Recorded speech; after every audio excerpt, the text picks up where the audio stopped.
Привіт, мене звати Женя Янович, це 2023. Сьогодні без басейну.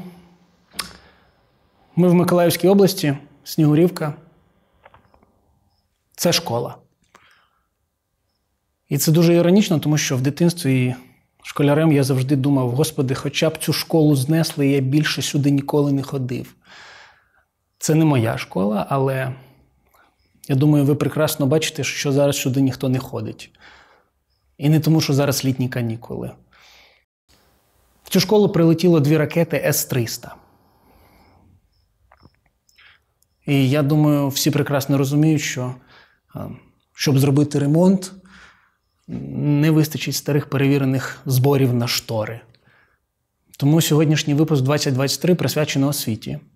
Ми маємо ціль повернути дітей на деокупованих територіях до повноцінного навчання. Саме тому ми відкриваємо збір на укриття для Снігурівського ліцею номер 3. В описі відео є посилання на банку, також воно є ось тут на ноутбуці.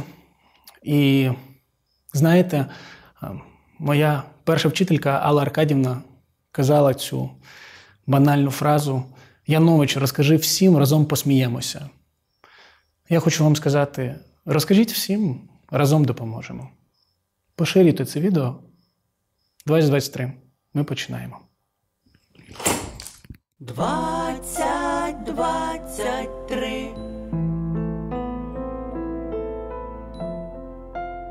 Сьогодні мій перший гість – це Ваня. Вані 15 років. Ваня зі Снігурівки. Ваня майже рік був в окупації, і він все одно примудрявся ходити в українську школу. Щоправда, онлайн. Вань, привіт. Привіт. Вирішив без кепки. Як твої справи? Нормально. Нормально. Я чесно тобі скажу, і не очікував якоїсь іншої відповіді. Я сам, коли мене запитують, зараз в мене стандартна відповідь нормально. Але я думаю, у нас нормально завжди у кожного, знаєш, своє воно. Дивись, про тебе навіть трішки ходять такі легенди, що ти людина, яка все-таки змогла навчатися онлайн. Як у тебе це вийшло і де ти навчався? Ну, я навчався в Снігурівському ліцеї номер 3. Коли літом в окупації ми були, я ще не так переживав, але під кінець серпня я вже почав переживати, чому нас ще ніяк не можуть звільнити Снігурівку. Я хотів вчитися, у мене було велике бажання, я рвався прямо в цю школу. Ми знайшли інтернет, ми навіть скачали підручники. Все, думали, на виїмці нормально буде. Це за міським кладовищем було хороше місце. Ловив інтернет добре, взагалі майже літав, до того часу. Але потім у кінці серпня орки почали ганяти там всіх. І довелося йти на кладовище, на саму високу гірку, на селфі-палці. Інтернет ловив майже взагалі тільки у мами і у сестри також. У мене телефон був застарий, і він не так добре ловив зв'язок, але я теж примудрявся. Мама скачувала контрольні, вона перекидувала їх мені, я на телефоні бачив, і були підручники. Я відкривав паралельно підручник і контрольну. І сидів в зошиті і записував це все. Якщо я знав якоїсь відповіді, я йшов знову ж таки на кладовище. У нас був цілий розклад. Сьогодні йдемо, завтра не йдемо, через день. Тобто ти ходив навчатися на кладовище, правильно виходить? Виходить, що так. Ти сам був чи хтось ще ходив? Просто я, розумієш, в чому історія? Я згадую себе малим, відносно. Я пам'ятаю, в мене навіть коли хоч трішки горло боліло, я такий казав: мам, сьогодні в мене щось горло болить, я не піду навчатися. А ти такий, на кладовище так на кладовище виходить. Ну так. А ти виходив онлайн на уроки, тобто була вчителька, були інші твої однокласники. Багато хто виїхав взагалі? На онлайн-уроки я так не заходив, я тільки скидував готові роботи, контрольні в основному. Тому що так в Human я заходив, там виставляли кожного дня по завданню. А я не кожен день ходив на кладовище, і в мене не було змоги. Тому вчителі вирішили, що просто будуть скидувати мені контрольні. Я їх зроблю і скину їм. А з однокласників одного я знаю, він зараз у Німеччині, а 3, іронічно, були моїми одними з найкращих друзів. Вони ще зараз в Росії виїхали. Одного я знаю, в його силою примусили батьки виїхати. Один, я знаю, він ще до окупації і до повномасштабного вторгнення топив за Росію. Я так хочу туди. Росія вперед. Теж там. А ще одного я не знаю. Його заставили батьки, чи він сам вже виїхав. Мені здається, що він сам просто по течії пішов. І що, ти підтримуєш з ними зв'язок? Ні. Ще щось якось переписувався з одним, але потім забросив це. Я знайшов тут старих друзів ще дуже. Ще коли був зовсім малий, познайомився з ними. Я їх зустрів, я з ними спілкуюся з ними, я більше навіть не хочу знати, що з ними і як вони. Слухай, а ти просто одразу так почав з того, що так любиш навчатися. А звідки така жага взагалі у тебе? Мені подобалось навчати так. Я не знаю чому, мені подобалось. У нас в сім'ї обі мої сестри були відмінницями. Я теж пішов по цих стопах. Хоча відмінником я став тільки один раз у 7 класі. До цього спочатку в начальних класах по математиці чи укрмові в мене були 9. А це в нашій сім'ї не рахувалося як хороша оцінка. У нас... Знаєш, як кажуть, я не із такої сім'ї, я із багатої, у тебе я і не з такої сім'ї, я із розумної.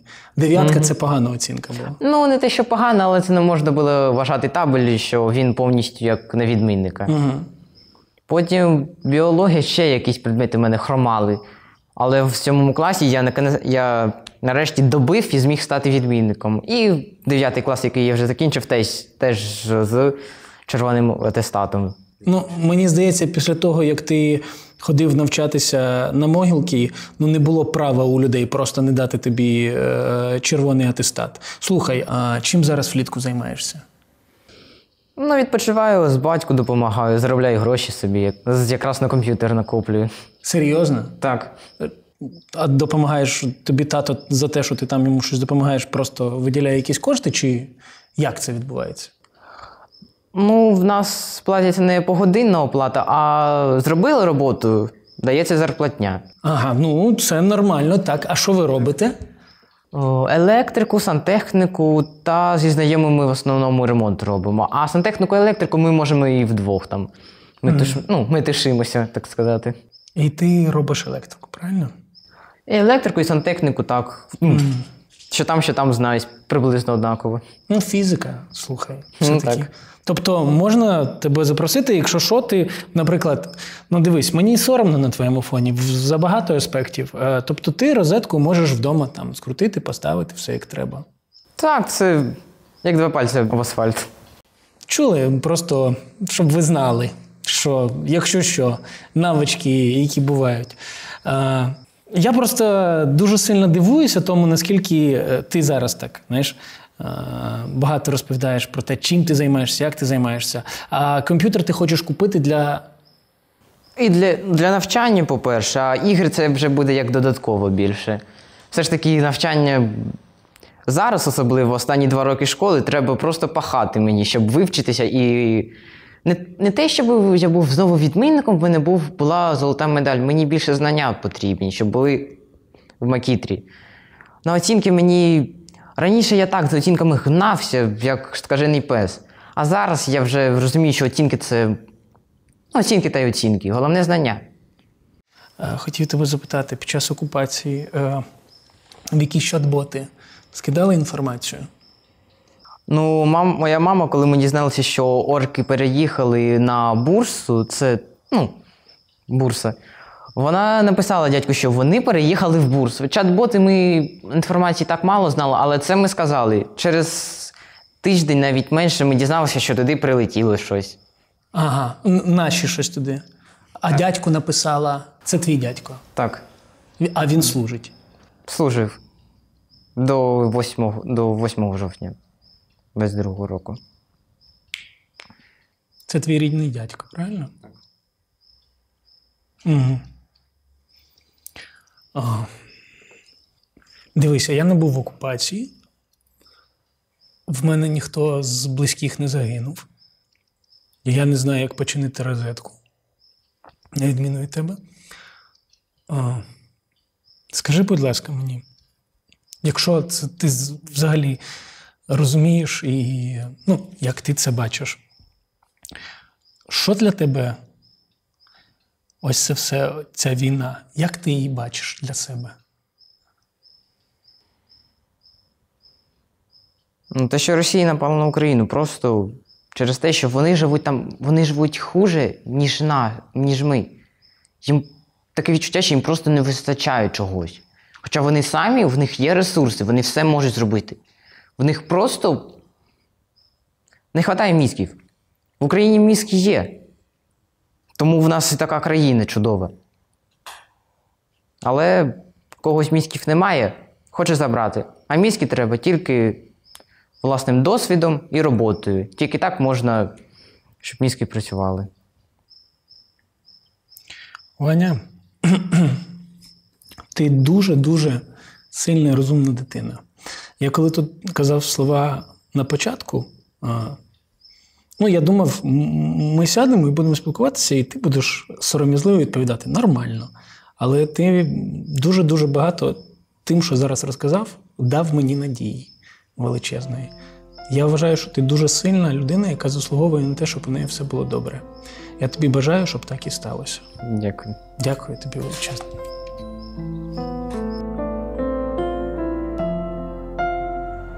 В мене в школі, коли я ходив, я завжди мамі перше, на що спихував, коли не хотів іти в школу, казав, що я щось не то з'їв.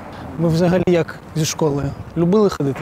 Хай простить мене моя класна керівниця. Я вчився добре, мене любили. Я був лінивий, але кмітливий. Тому з оцінками 1/4, я пам'ятаю всі остальні. Але я вчився добре, вчитися не любив, але мені це легко давалося. Власне кажучи, ми сюди дійшли, і я так розумію, що це гімназія, в якій ви навчалися. Так. І прямо перед нами колись ось тут був ваш клас. Це був клас Копцової Валентини Володимирівни, класного нашого керівника.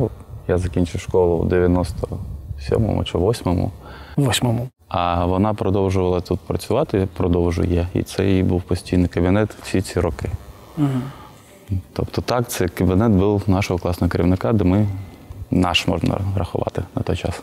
Що ви відчували, коли дізналися, що прилетіло саме сюди? Чи цих прильотів вже було стільки, що це не було щось особливим таким? Нічого.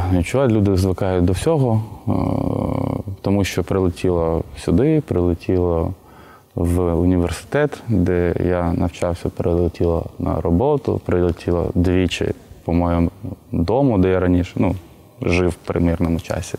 Поприлітало скрізь, тому ми до цього трохи звикли і ніхто не постраждав, та й слава Богу. А це все відбудуємо. Клас, мені подобається ця позиція. Хотів вас запитати, тому що ми приїхали в Миколаївську область, були в Снігурівці, і там прямо є зруйновані школи, наприклад. Я хотів запитати саме по Миколаївській області, можливо, ви знаєте, скільки об'єктів саме освітніх зруйновано, пошкоджено, чи володієте ви такою інформацією? Володію, щоб пам'ятати все. Точно зруйновано повністю 19 шкіл, 14 садочків, це 33 об'єкти зруйновані. А ще 244 пошкоджені. Оце пошкоджені, це не зруйновані. Ага, це вважається пошкодження, а є прямо... А є прямо, що не підлягає відновленню і треба перебудувати. Це 33 об'єкти. Які просто, їх уже там не було. Просто експертиза показує, що їх відбудувати не можна. Тобто тут можна відновити, це пошкоджений об'єкт. А є, які зруйновані, не можна відновити. Їх 33 об'єкти по області. І я розумію, що через те, що багато що пошкоджено, що багато зруйновано, по освітньому процесу взагалі у дітей зараз як? Вони всі на онлайні? Чи, можливо, зараз планується, що з 1 вересня все-таки будуть повертатися до офлайну, чи це буде щось комбіноване? Це болюче питання, тому відповім. По зруйнованим об'єктам там 400 дітей не мають можливості, в принципі, їм нікуди ходити. 4400 дітей. Їм нікуди ходити, вони зруйновані. Їх потрібно буде перевозити на опорні школи інші, які ми відбудовуємо, щоб змогли звозити дітей і вони навчалися там в 2 зміни. По плану, через те, що область, там є зона до 100 кілометрів, більше 100 кілометрів до лінії фронту, з 1042 об'єктів, це там 244 не можна використовувати повноцінно, але 125 закладів будуть офлайн, 175 буде змішаною і офлайн, і онлайн, а інші будуть дистанційно. В тих школах, які будуть офлайн, вони будуть в 2 зміни, для того, щоб туди вдвічі більше змогли потрапити дітей. Ось такий план. Ну, маємо, що маємо. Тут важко, особливо в Очакові, в Сорубських громадах, які близько до лінії фронту, ну там дуже важко з цим. Таке питання, от ви навчалися, у вас же ж, мабуть, не було такого поняття, не мабуть, а точно не було такого поняття, як онлайн, в принципі. От. І я пам'ятаю, просто сам малим думав, господи, щоб якийсь карантин тільки почався, щоб тільки не ходити в школу і тому подібне. Зараз ми говорили з дітьми, і вони кажуть, ну, є такі, які не бачили там однокласників по кілька років. Карантини були і тому подібне, тобто вони весь час з ними в онлайні. На вашу думку, в принципі, офлайн навчання, воно важливо, чи ми можемо перейти в онлайн повністю і буде окей? Ну, я спілкувався з дітьми і бачив, як вони хочуть в школу, коли там ми були на відбудові, і айпеди передавали для онлайн навчання через експериментальний проєкт наш за допомогою Міністерства освіти і Apple. У мене у самого 3 дітей, і я чітко розумію, не з вулиці, що це таке. Справа в тому, що спочатку дійсно всі раділи. Коли ще карантин був, ковіда, але що занадто, то нездраво. Через рік, через 1,5 всі діти занили, хочемо до школи, тому що спілкування їм не вистачає. Навчатися в онлайн важче, тому що це, на мою думку, це добре і допустимо до вищих навчальних закладів, де відсоток самоосвіти більший. Що стосується дітей, то соціалізація, дисципліна та прямий контакт – це важливо. Тому я виступаю за повернення офлайн освіти щонайшвидше. Клас. Пане Віталію, я вам дуже вдячний. Я сподіваюся, що колись ваш класний керівник повернеться до себе в кабінет. Я вам вдячний дуже за те, що виділили час.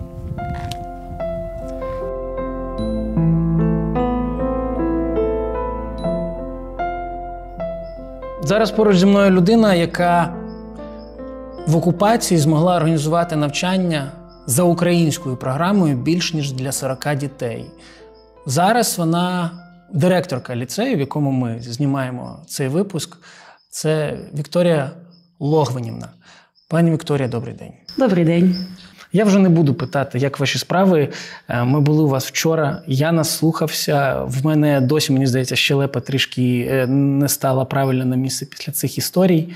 Але я вже заявив одразу про те, що вам вдалося якось в окупації, в тих умовах, коли, здається, з усіх сторін за тобою дивляться, коли якби росіяни не дуже хочуть, щоб діти продовжували навчатися українською, ви змогли якось організувати цей навчальний процес. Як це взагалі вдалося? Як це виглядало? Це якась детективна історія прямо. Я не виїхала, я була в окупації, тому, на жаль, школу відкривати було, говорили, що неможливо. Через всі інстанції 30-31 серпня ми вже, так то кажуть, в останній вагончик заскочили. Ми все-таки спромоглися добитися дозволу на відкриття школи в окупації. Але ж знов-таки в школу ходити не можна було. Це 40 учнів, були постійні обстріли села, плюс окупанти були коло школи, тому там працювати неможливо було.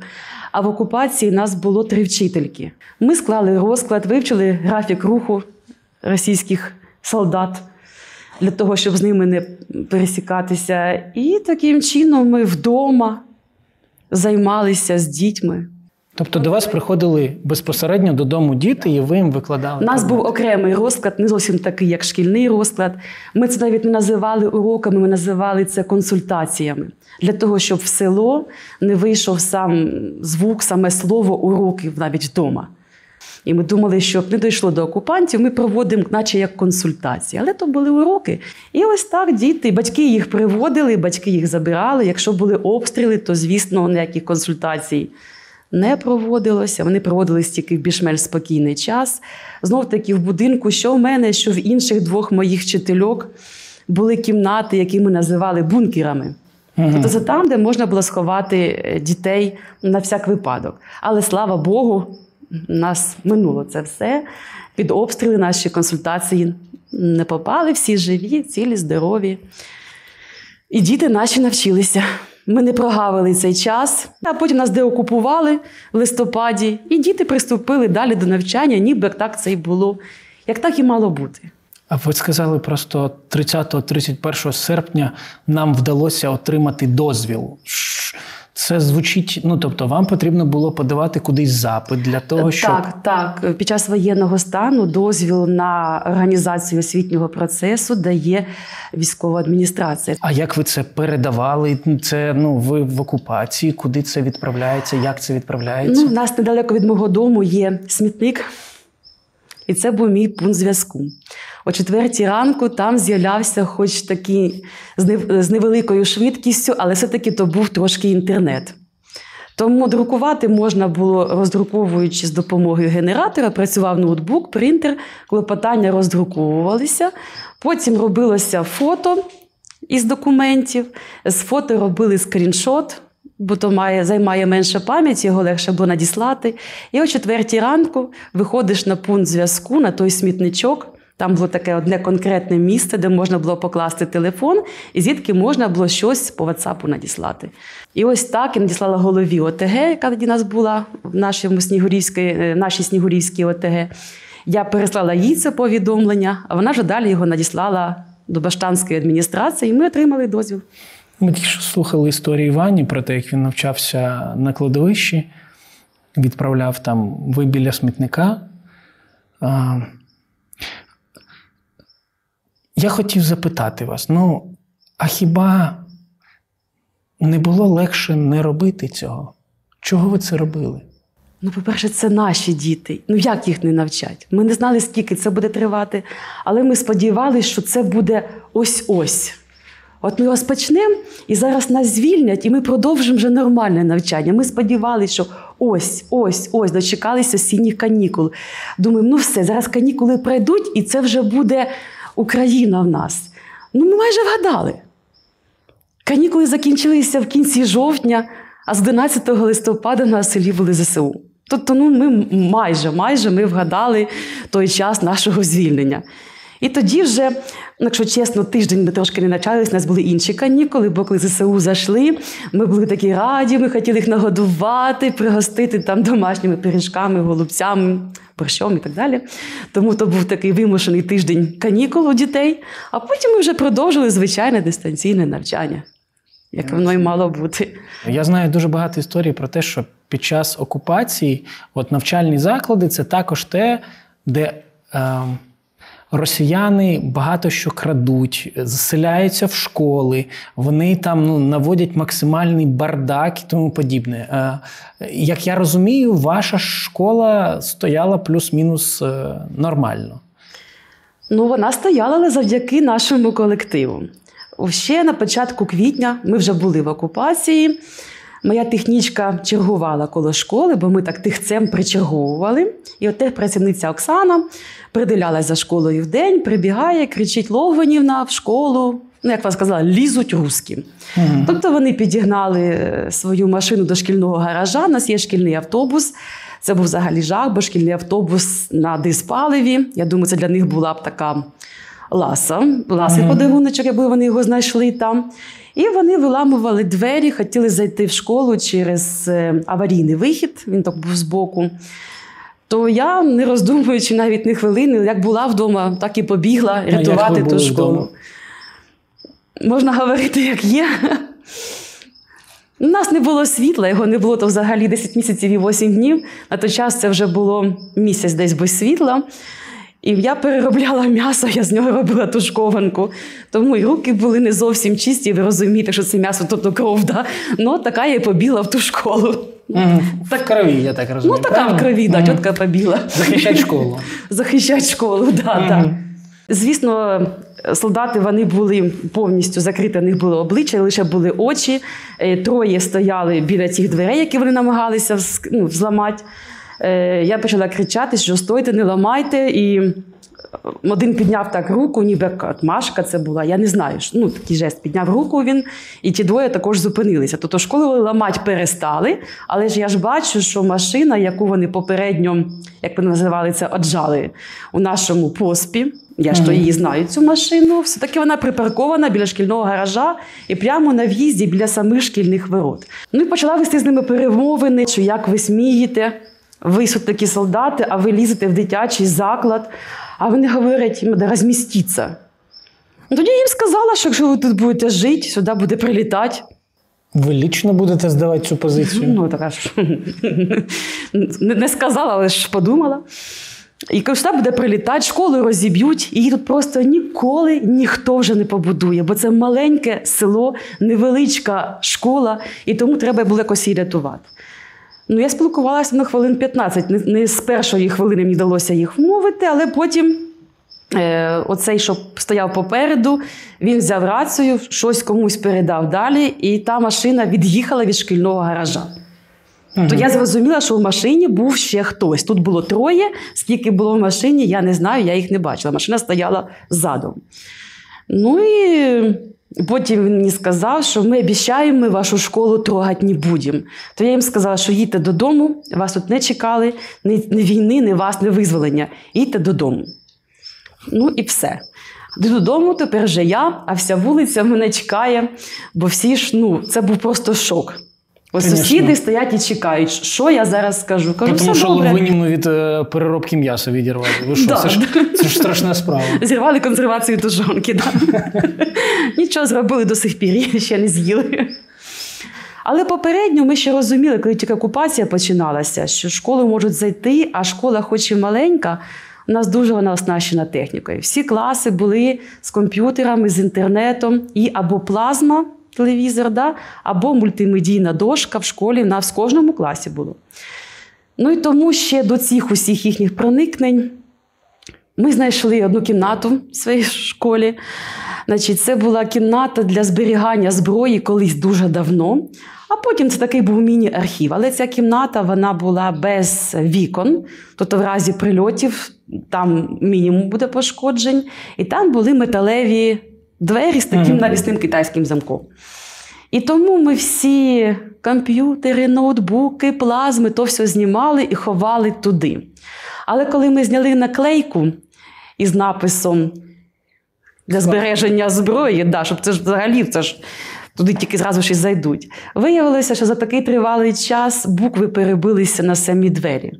Тобто ми наклеєчку зняли, а напис на дверях проявлявся, його було видно. Але в мене були в кабінеті наклейки 220-380 на жовтому фоні, така ніби блискавка, що це є небезпека, що не лізь, бо вб'є. Ми вирішили спробувати так. І ось цими значками ми заліпили напис, що це була кімната для зберігання зброї. Я вам потім скажу, потім ще двічі росіяни проникали в нашу школу, і вже в саму школу, не в садочок, але в ту кімнату не знайшли. Все-таки вони хотіли жити, напевно, а таким чином ми врятували все шкільне майно. Клас. Тобто нас грабували. Нас пограбували, нас вкрали віники, вогнегасники, фарбу. Навіть ікони вкрали в мене в кабінеті. Ікони, крісло, наше воно їм, не знаю. Бо коли я їх зустріла потім, мене вже не пустили на розборки, бо побоялись, що це ж можуть бути зовсім не ті наслідки. Да. Але вони йшли по вулиці і спросили у мене, як діла. Я їм, звісно, розказала, як у мене діла. Бо це якраз тільки цілу ніч не спала, бо ж вони грабували. А тут вони кажуть, як діла? Я їм розказала, як діла. Добре розказувала, що всі, хто в мене був у хаті, а в хаті були учні, які прийшли на уроки. То вони потім казали, ого. Я їм це все висказала, а потім сказала, знов-таки, що ви армія мародерів. То вони сказали, що це не ми. І ще одне слово, яке я не можу повторити на камеру, бо то зовсім цензурна була лайка, але це не ми. Це хто-то не знаю хто, але це не ми. Та думайте собі. Да. Але армія мародерів підкреслила своє обличчя. Тобто нам все-таки вдалося. Швидка хлопців повезли. з Херсону. Нас поруч тут прямо дорога.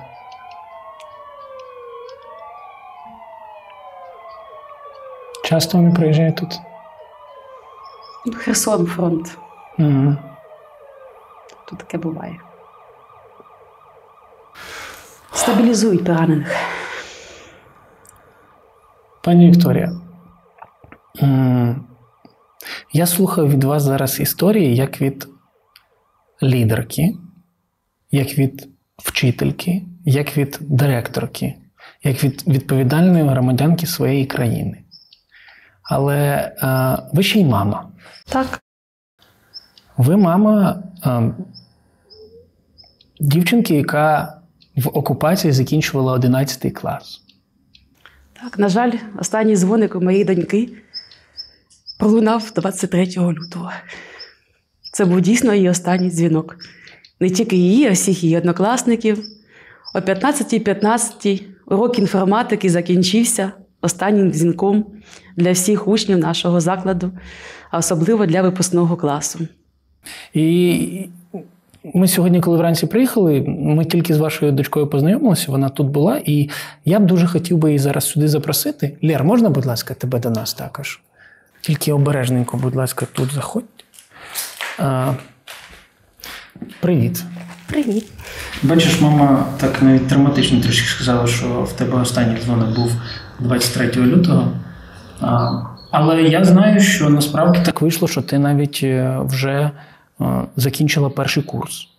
Так, я весь свій перший курс провчилася в окупації. У мене взагалі перший семестр я навчалася так, що їздили спочатку в одне село шукати інтернет, потім в Херсон їздили шукати інтернет, потім взагалі без інтернету були. Але я молодець, я здала сесію. Класно, без...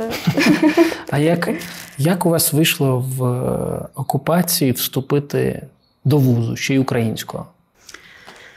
Ой, це було таке складне питання. Справа в тому, що дівчинка у нас була на підготовчих курсах в Миколаївському аграрному університеті, але ми не виїхали, у нас були сімейні обставини, ми були в окупації, і ми не могли поїхати на мультипредметний тест, який треба було здавати для вступу в такий навчальний заклад.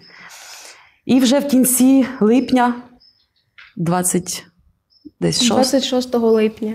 Так, ми вже вирішуємо, що вже піджимають всі терміни, треба щось робити. Дівчинка відмінно закінчила школу, і не хотілося рік просто так втратити.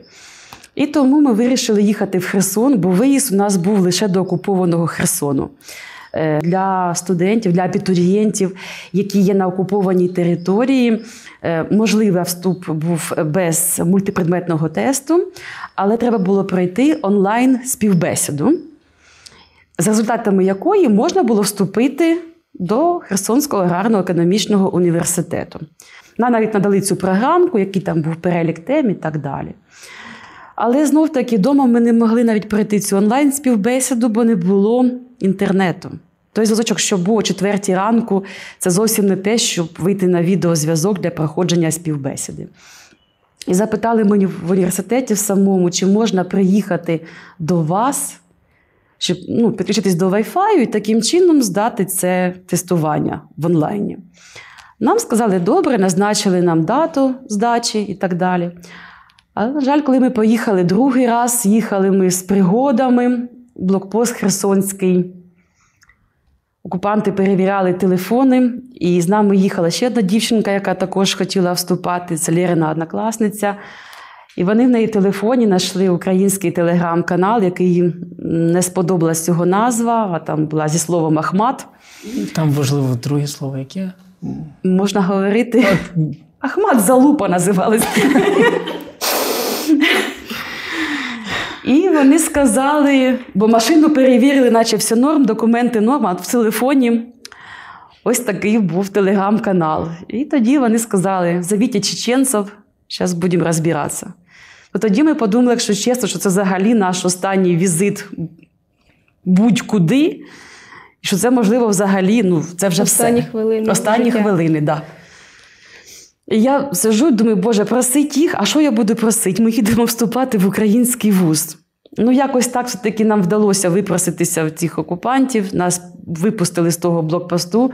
Ми пообіцяли, що ми видалимо не тільки ту групу, навіть весь Телеграм, взагалі все видалимо. І зв'язку у нас немає, і нічого в нас немає.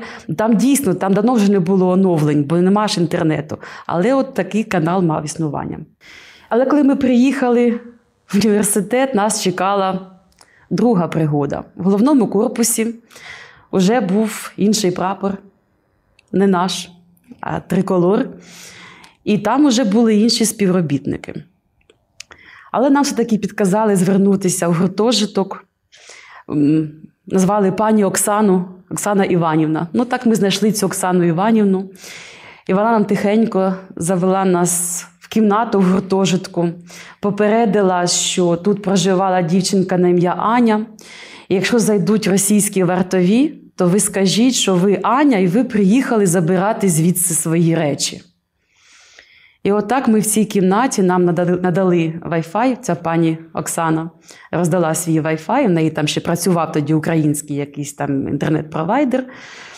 І таким чином ми змогли подати документи для вступу. Ну і то ми їх не повністю подали.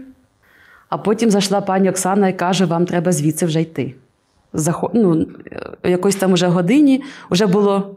О 10-й, напевно. О 10-й ж, вже, напевно, було, заходять російські сюди зараз охоронники, і нам тут бути не можна. Але вона каже, ви зайдіть за гуртожиток, там є альтанка. Я зараз піднесу так роутер, що туди буде діставати Wi-Fi. І ви зможете там продовжити подачу документів. То от почали ми їх подавати в гуртожитку, а продовжили вже в альтанці за гуртожитком. То велике дякую пані Оксані. Завдяки їй ми змогли пройти це в співбесіду і вступити до вузу, і причому на бюджетну форму навіть навчання. Клас. Лера, історія супер, чесне слово. Мені дуже сподобалося.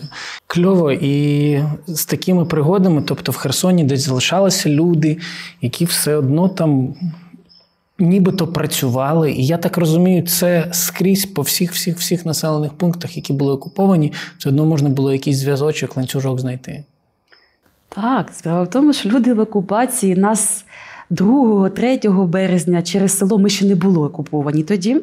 В нас ще тоді було світло, але через нас йшли великі колони російської техніки. Причому наскільки великі, щоб ви розуміли, люди, які жили по центральній вулиці, по якій вони рухалися, нараховували більше 1000 одиниць. Оце ж безперервний такий потік, але вони чогось думали, що їх тут чекають, бо вони сиділи там, махали ручками, не знаю кому. Але люди вели прямі ефіри. Ви розумієте, для чого, так? Тоді ще було світло, то наші хлопці ЗСУ могли побачити, що рухається завдяки цьому прямому ефіру. На сільському клубі, на будинку сільської ради були встановлені веб-камери. До мене звернулася староста нашого села. Каже, Віка, давай будемо щось робити. І ми потім робили також записи з цих камер спостереження на телефон. І також передавали далі, куди потрібно. І таких було в селі багато, що намагались хоч якось допомогти. Звісно, люди не могли напряму це сказати, тому що були погрози і так далі. Але люди виходили з ситуації так, що ніби собака за лісосмугою, громко, голосно гавкає. І всі розуміли, що то за собака, бо це були гіацинти, піони. Тобто ті, кому треба було зрозуміти, вони це розуміли. Які собаки і де вони гавкають. Клас. Пані Вікторія, зараз відбулася деокупація, слава Богу. Я знаю, що частина дітей, наприклад, які виїжджали, повернулися.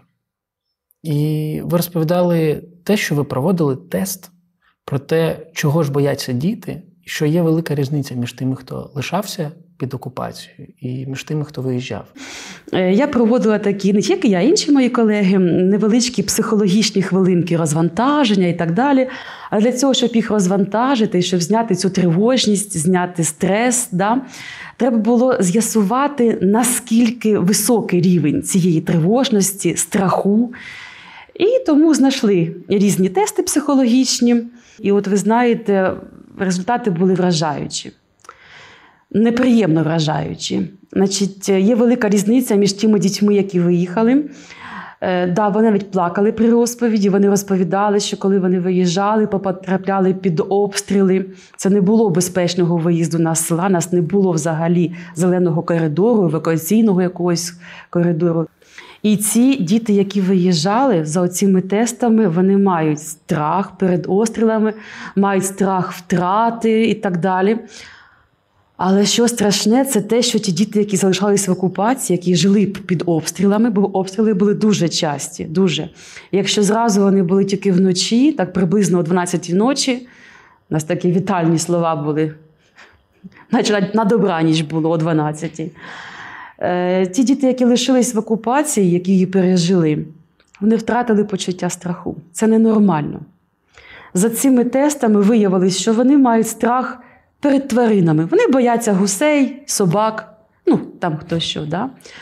Але в них немає почуття страху при втраті близьких. Вони до цього готові. В них навіть зникло почуття страху за власне життя. Тобто під час переживання цих всіх подій діти розуміли, що вони можуть втратити своє життя, своїх близьких, домівку в будь-який момент. І це зовсім ненормально. То потім проводили з ними інші ігрові вправи для того, щоб трошки зняти цей рівень тривожності, зменшити цей страх війни, бо страх війни в них залишився. Але немає оцього почуття страху, яке б їм би забезпечило все-таки їхню безпеку. Що таке, коли йде обстріл, а вони вже не ховаються? Це ненормально. Тому все-таки було краще, коли діти виїхали, не сформувався цей страх, але це нормальна реакція дитини. Ненормальним є те, що почуття страху цього немає. Оля, розкажи, будь ласка, як воно жити, коли мама вчителька? Завжди, коли приходжу із школи, як я казала? Я не пам'ятаю. Я казала, мої діти щось там натворили. Так, да, мої діти. І мене це завжди дратувало. Я твоя дитина. Чого ти якихось інших дітей називаєш мої діти? Я твоя дитина. Вона каже, я твоя дітя, як вона маленька була. Я твоя дітя. Ревнувала трошки. Да. Бо я кажу, мої діти зробили те, мої діти зробили те. Вона каже, я твоя дітя, я твоя дітя. Мені здається, знаєте, кажуть, що просто вчитель – це той, хто учить, а хороший вчитель – це той, хто надихає. У вас, мені здається, пані Вікторія, є хист надихати не тільки учнів, а й надихати інших людей своїми історіями. Тому тобі дуже повезло, що в тебе мама вважає своїми дітьми багатьох. І, пані Вікторія, я хотів вас запитати, якби вам потрібно було пояснити людям, навіщо там будувати укриття на деокупованих територіях, навіщо допомагати відновлювати тут навчання, що б ви сказали? Знаєте, можливо, навіть важко пояснити тим, хто цього не пережив. Люди, які не жили... Я розумію, що війна повномасштабна, вона йде по всій території України. І також є обстріли і на інших територіях, які не були окуповані. Але це зовсім не те. Я ось вже після деокупації виїжджала в Львівську область, Трускавець була запрошена. Коли лунає тривога, там люди майже не реагують на це. А ті діти, які пережили окупацію, і тепер вони не можуть продовжити навчання, бо їхня школа, на жаль, зруйнована, да? То вони, мені здається, більше потребують цієї допомоги, ніж ті, які проживали на більш-менш мирній території. Їм треба допомогти відновитися, соціалізуватися. Вони забули, хто такі однокласники. Вони їх бачать тільки в ноутбуці чи в телефоні, або взагалі за сімейною формою навчання. Вони просто навчаються вдома, взагалі без свого класу. Але щоб знову-таки відновити навчання в школі, укриття – це зараз пріоритет. Як можна без нього? Уявіть собі, що у вас іде урок і лунає тривога. Як можна лишити дітей у закладі, коли сюди, вибачте, щось може прилетіти? Їх треба заховати. Тим паче, що в школах укриття – це не тільки для дітей. Це працівники. І в невеличких містах і селах це ще й укриття, в принципі. Ну, власне, як в Снігурівці. Як і в Снігурівці для цивільного населення. В цій школі під час окупації ховалися мирні жителі. не школярі. Ми тут жили. Не просто ховалися, а практично жили саме в укритті, яке є під цією школою, ще під іншими школами. Не хочу озвучувати вголос номери, бо, ви знаєте, зараз ще війна не закінчилася, і нас можуть дивитися різні люди, щоб не було. Я думаю, що все буде гаразд. Я сподіваюся на це дуже сильно. Я вам дуже вдячний, Лєр. Я впевнений, що ти колись зможеш побачити своїх одногрупників так само в офлайні, познайомитися з ними. І я впевнений, що з ліцеєм все буде гаразд, все відбудується, і, як ви кажете, діти зможуть соціалізуватися, тому що, мені здається, і вчителі також потребують цього контакту. Дякую вам величезно. 2023. Так сталося, що ми живемо з росіянами в абсолютно різних вимірах освіти. Тому що єдиною задачею їх освіти є знищення. І це проявляється як візуально, так і в знищенні будь-яких цінностей всередині кожного, до кого ця освіта дісталася. Наша ж освіта зовсім про інше. Це про пошук, це про створення, це про рух. Про пошук інтернету на кладовищі і пошук будь-яких можливостей, щоб просто навчатися. Це про створення українських шкіл в окупації і створення шансів для інших за будь-яких обставин. Це про рух далі, навіть коли знову доводиться фактично починати з самого початку. І я часто чую про те, що українська освіта тримається не на системі, а на людях. Але щоб відбувалися ці системні зміни, потрібно розуміти, що мають з'являтися люди, які будуть готові шукати, створювати і рухатися далі, незважаючи ні на що. І наша задача хоча б створити шанс, дати можливість, щоб такі люди з'являлися. Наприклад, в Снігурівці, Миколаївської області.